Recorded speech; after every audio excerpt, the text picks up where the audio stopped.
My people, Burkina Faso will not bow to outsiders who twist our story and tarnish our name. We stand tall, fighting for our truth and our future, free from foreign... My people, Burkina Faso will not bow to outsiders who distort our story and tarnish our name. We stand free from foreign control and fight for our truth and our future. This is about Captain Ibrahim Traore, the firebrand leader of Burkina Faso, who is stealing hearts and shaking things up like no other. They call him Africa's beloved president. And for good reason. This man is leading a revolution that is showing people big dreams. Free healthcare, new roads, food for all, and a Burkina Faso that stands tall and proud. But wait, because Traore dropped a bombshell that sent everyone's faces to the floor. He expelled his country's top UN official. Yes, you heard that right. The UN is out of here, and that's sparking a huge debate. Is this Africa standing up for itself? Or is Traore trying to silence its critics?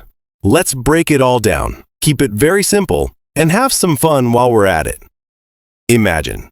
Today is August 18th, 2025, and the government of Burkina Faso has dropped a bombshell that has shaken the entire world. They have asked their country's UN big boss, Carol Flores-Maritznik, to pack her bags and leave. Simply put, she has been fired. Impersonal, as the fancy people say. Why? It all hinges on a UN report titled Children and Armed Conflict in Burkina Faso. The report came out with some heavy claims from July 2022 to June 2024. 24,483 horrific incidents involving 2,255 children. We're talking about children being forced to fight as soldiers, horrific incidents of sexual violence, and attacks on schools and hospitals, where children should be safe. Now, this report doesn't just point the finger at the bad guys like ISIS or Al-Qaeda-linked groups who are wreaking havoc in Burkina Faso. It also called out local defense groups working with Traore's government, saying they were part of the problem. For Traore and his team, it was like a punch in the face. They said, "Stop. There's no evidence in this report. They didn't talk to us. And it makes our country look bad for no reason." So they took a bold step. They told the top UN official, "You have to go." And just like that, the world is watching, wondering what's next. Okay, you might be thinking, so they kicked out a member of the UN. Why is everyone scared? My friends, this is huge. This is not just about one woman or one report. This is about who gets to tell Burkina Faso's story. This is about a fight for power, pride, and control. Traore and his supporters say this is about Burkina Faso standing up and saying, "We will not let outsiders mess with us."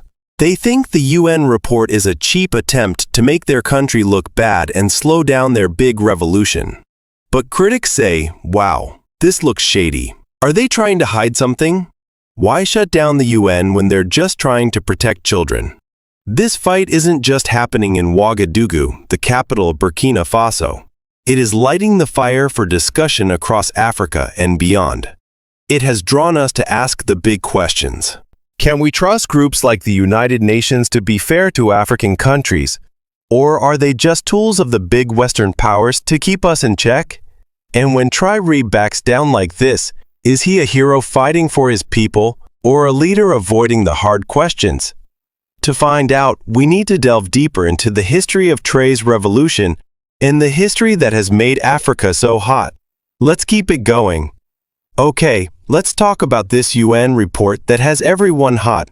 It's called Children and Armed Conflict in Burkina Faso, and it covers 2 years, from mid-2022 to mid-2024. The numbers are heartbreaking. 2,483 bad acts were committed against 2,255 children.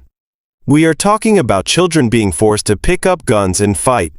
Children are being injured in ways that no one should ever be, and attacks on schools and hospitals, where children should be learning and healing.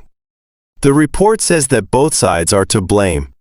Jihadist groups linked to ISIS and Al-Qaeda, who have been wreaking havoc in Burkina Faso for years, and local defense groups working with the government. For Traore's team, the report was like a slap in the face. Burkina Faso has been fighting a tough war against these jihadist groups for more than a decade. These bad guys have burned villages, closed schools, and forced millions of people from their homes. The government says it is working hard to push back, protect its people, and rebuild.